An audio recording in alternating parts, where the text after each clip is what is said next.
नमस्कार, आप देख रहे हैं भारत मित्र लाइव। मैं हूं आपके साथ निशा मिश्रा।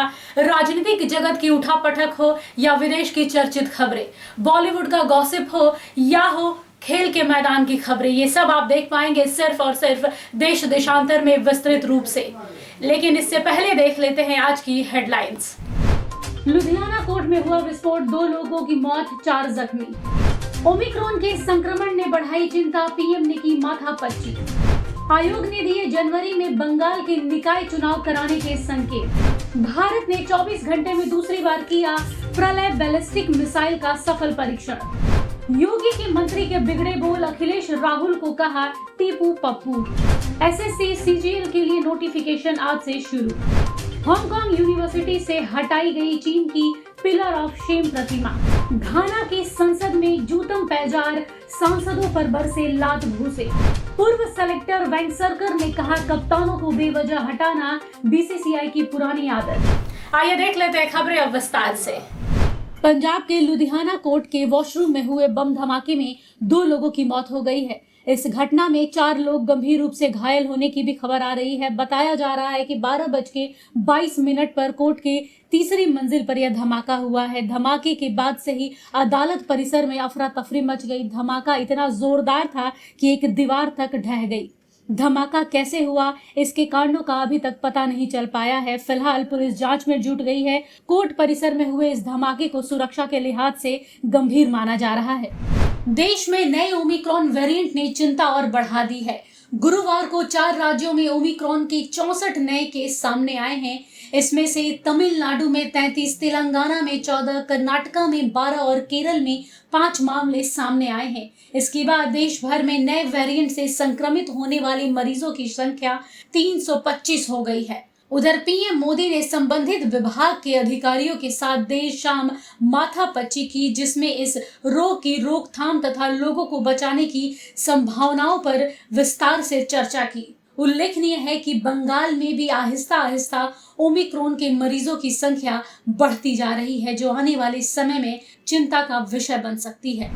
कोलकाता नगर निगम चुनाव के बाद अब राज्य की बाकी बची पालिकाओं में चुनाव कराने के मसले पर राज्य चुनाव आयोग ने कलकत्ता हाईकोर्ट के समक्ष अपनी स्थिति स्पष्ट कर दी है। आयोग ने अदालत को बताया है कि हरी झंडी मिली तो 22 जनवरी को हावड़ा, चंदन नगर, आसनसोल, सिलीगुड़ी और विधान नगर नगर निगम में चुनाव हो सकते हैं तथा बाकी नगर पालिकाओं के चुनाव 27 फरवरी को कराए जा सकते हैं। राज्य चुनाव आयोग ने हलफनामे में अदालत को यह जानकारी दी है। बता दें कि राज्य की 111 नगर पालिकाओं के चुनाव फिलहाल लंबित हैं। ज्ञात रहे कि भाजपा की शिकायत के आधार पर अदालत में इस मसले पर सुनवाई चल रही है। भारत ने 24 घंटे के भीतर ही गुरुवार को उड़ीसा तट के पास सतह से सतह पर मार करने में सक्षम कम दूरी की बैलिस्टिक मिसाइल प्रलय का दूसरी बार सफल परीक्षण किया। डीआरडीओ के एक अधिकारी ने कहा कि देश में यह पहली बार है कि किसी विकासशील मिसाइल का लगातार 2 दिन सफलतापूर्वक परीक्षण किया गया है। बता दें कि प्रलय 150 से 500 किलोमीटर से कम दूरी की सतह से सतह पर मार करने वाली मिसाइल है और यह 500 से 1000 किलोग्राम का भार वहन करने में सक्षम भी है। उत्तर प्रदेश सरकार के कैबिनेट मंत्री नंद गोपाल गुप्ता यानी नंदी ने मुरादाबाद में अखिलेश यादव और राहुल गांधी को टीपू पप्पू कहकर संबोधित कहा है। साथ ही कहा है कि 2017 में यूपी को ये साथ पसंद है का नारा देने वाले टीपू पप्पू को जनता नकार चुकी है।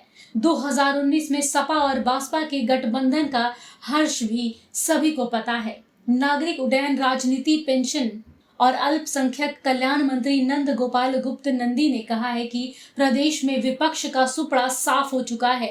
हैप्पी बर्थडे के केक की एक स्लाइस में सपा, बसपा और कांग्रेस तीनों हैं और बाकी पूरे केक में भाजपा है। एसएससी सीजीएल भर्ती 2022 के लिए आवेदन प्रक्रिया आज से शुरू हो गई है। एसएससी की ओर से जारी परीक्षा कैलेंडर के अनुसार एसएससी सीजीएल 2022 का नोटिफिकेशन 23 दिसंबर यानी आज जारी किया जाना है। नोटिफिकेशन जारी होने के बाद पता चलेगा कि एसएससी सीजीएल भर्ती के तहत किन किन पदों पर भर्ती होगी और कितनी वैकेंसी होगी। बता दें कि जिन उम्मीदवारों का आवेदन स्वीकार होगा वे एसएससी सीजीएल यानी कंबाइंड ग्रेजुएट लेवल एग्जाम के टियर 1 में शामिल होंगे। एसएससी ने अभी सीजीएल की परीक्षा तिथि घोषित नहीं की है। हालांकि जारी किए गए परीक्षा कैलेंडर के अनुसार एसएससी सीजीएल टियर 1 परीक्षा का आयोजन अप्रैल में किया जाएगा। हांगकांग के सबसे पुरानी यूनिवर्सिटी ने गुरुवार को बीजिंग की तियानमेन स्क्वायर में मारे गए लोगों की याद में बनाई गई प्रतिमा को हटा दिया है। प्रतिमा को नष्ट करने के लिए रात भर अभियान चला। करीब 8 मीटर ऊंची यह प्रतिमा यूनिवर्सिटी कैंपस में साल 1997 से थी। इसे पिलर्स ऑफ द शेम के नाम से जाना जाता था। 1997 में ही ब्रिटिश उपनिवेश ने हांगकांग को चीन को सौंप दिया था। इस प्रतिमा में 50 पीड़ित चेहरे थे। इन्हें एक दूसरे पर ढेर करके बनाया गया था। ये 1989 में तियानमेन स्क्वायर में चीनी सैनिकों की गोली से मारे गए प्रदर्शनकारियों के प्रतीक थे। घाना की संसद में एक बिल पर बहस के दौरान सरकार और विपक्ष के बीच विवाद इतना ज्यादा बढ़ गया कि जमकर लात घूंसे चले। हाथापाई की शुरुआत तब हुई जब इलेक्ट्रॉनिक पेमेंट टैक्स बिल पर बहस के दौरान विपक्ष के सांसदों ने हंगामा करना शुरू कर दिया। विपक्षी सांसद हंगामा करते हुए चेयरमैन की कुर्सी के पास पहुंच गए और इसके बाद हाथापाई शुरू हो गई। पता चला कि घाना की सरकार ई पेमेंट यानी मोबाइल से होने वाले पेमेंट पर टैक्स लगाना चाहती है। विपक्ष का कहना है कि इससे कम आय वाले लोगों को ज्यादा परेशानी होगी। बीसीसीआई और विराट कोहली के बीच चल रहे कप्तानी विवाद में विराट को पूर्व सेलेक्टर दिलीप वेंगसरकर का साथ मिला है। दिलीप वेंगसरकर ने कहा है कि भारतीय टीम के कप्तानों को बेवजह हटा देना तो बीसीसीआई की पुरानी आदत रही है। प्रदर्शन को देखते हुए विराट बेहतर विदाई के हकदार थे।